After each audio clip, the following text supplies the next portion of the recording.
ឆ្នាំ2026ដែលត្រូវជាយុគ9នេះចានឹងមានការបែកធ្លាយរឿងរ៉ាវស្នេហាត្រីកោណក៏ដូចជាស្នេហាផាត់ក្បត់លួចលាក់អីហ្នឹងចាដោយដែលការព្យាករណ៍របស់សាស្ត្រាចារ្យបណ្ឌិតកៅខ្វែងហុងដែលជាស្ថាបនិកនៃសាកលវិទ្យាល័យហុងស៊ុយដែលគាត់បានព្យាករណ៍នៅសិក្ខាសាលាថ្ងៃទី1ខែវិច្ឆិកាឆ្នាំ2025កន្លងទៅពិតប្រាកដមែនណាបងប្អូនទាំងគ្នាចាឃើញថាត្រឹមតែដើមឆ្នាំ2026ទេចាឥឡូវនេះគឺត្រឹមតែចូលក្បាលខែ2ទេក៏ប៉ុន្តែឃើញថារឿងរ៉ាវស្នេហាលួចលាក់ផាត់ក្បត់អីហ្នឹងចាគឺព័ត៌មានចេញជាបណ្ដាគឺច្រើនហោហែមកហើយចានេះដូចជាឧទាហរណ៍របស់បងស្រីម្នាក់ចាកាលពីម្សិលមិញនេះគាត់បានបង្ហោះនៅក្នុងបណ្ដាញសង្គម Facebook របស់គាត់រៀបរាប់អំពីថាប្តីគាត់ចាផាត់ក្បត់លួចលាក់បោកប្រាស់គាត់ទៅមានស្រីក្មេងជាច្រើនចាចង់ដឹងថានៃរបស់គាត់បានបង្ហោះមិនខ្លះតោះមកស្ដាប់ជាមួយនឹងខ្ញុំទាំងអស់គ្នា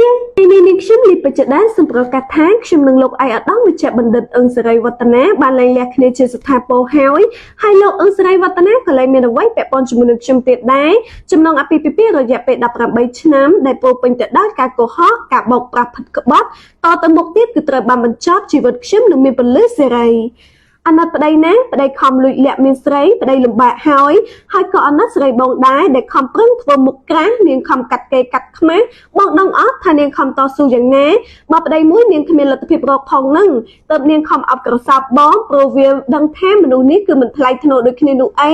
មើលឃើញប្រពន្ធខ្លួនមិនស្អាតគិតថាប្រពន្ធខ្លួនមិនបានមួយជំរាកស្រីបងទើបបងអស់ចិត្តស្រឡាញ់ពីប្រពន្ធបងចង់នៅក្បែរស្រីសហាយហើយផ្ដាំទៅស្រីប្តីខ្ញុំផងជួយមើលថែប្តីខ្ញុំផងខ្ញុំបកកម្មពៀននេះតើឲ្យនាងទទួលចោះព្រោះមនុស្សមានមារយាទអន់ដូចគ្នាយកគ្នាគឺត្រូវហើយជូនពរស្រឡាញ់គ្នាស្មោះនាងចង់បានប្តីខ្ញុំលះបង់ឲ្យចោះបនដែលខ្ញុំធ្វើនេះគឺប្តីមានចិត្តមិនស្មោះឲ្យមនុស្សស្រីដែលឃ្លានប្តីគេមើលតើនាងចង់បានខ្លាំងម្លឹងនាងអោបយកចោះណាហើយកុំបារម្ភនោះអីថាប្រពន្ធដើមចិត្តមិនបានខ្ញុំមិនរករឿងទេទុកឲ្យនរោជាអ្នកចាត់ចែងចោះបងប្អូន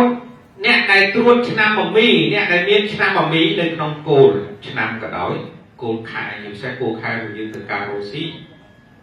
ហើយនឹងគោលថ្ងៃគោលម៉ោងក៏ដោយ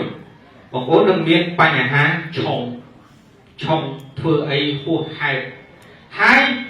ស្រឡាញ់លួចលាក់នឹងត្រូវបង្ហាញបញ្ហាសម្ព័ន្ធភាពស្នេហាឆ្នាំក្រោយបងប្អូនណា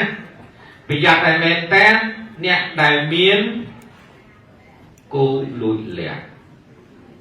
បែកការគឺជាពេលដែលត្រូវបែកការបងប្អូនចឹងអ្នកដែលមាននិយាយគ្នាហើយឆ្នាំនេះខ្សឹបគ្នាហើយឆ្នាំក្រោយអត់ស្រួលទេវើឆុងអាហ្នឹងណាឆុងម៉ែទៀតបានដល់រឿងស្នេហ៍បែកការអ្នកណាគេដូចស៊ីក្រៅអីនោះស៊ីក្នុងអីស៊ីក្រៅអីនោះគឺបែកណានេះវាប្រាប់បញ្ហាសម្ព័ន្ធផ្ទុះបែកធ្លាយញ៉េណាហើយអត់ធ្មត់បន្តិចទៅជោគជ័យញ៉េហើយមនុស្សមិនសូវដឹងគុណទេកំហឹងខ្លាំងញាតិមិត្តបងប្អូនមិនត្រូវគ្នាអ្នកមានមមីនេះត្រូវការខាលឬក៏ចរដើម្បីយកមកកែឬក៏យកមកសហការទទួលភាគីឱកាសពិសេសបានមកដល់ហើយសាកលវិទ្យាល័យហុងស៊ុយបានបើកវគ្គសិក្សាជ័យភូមិជោគលាភចាប់ផ្ដើមចូលរៀននៅថ្ងៃទី21-22ខែកុម្ភៈឆ្នាំ2026នេះឆាប់រួចឡើងកុំឲ្យឱកាសនេះកន្លងផុតឲ្យសោះ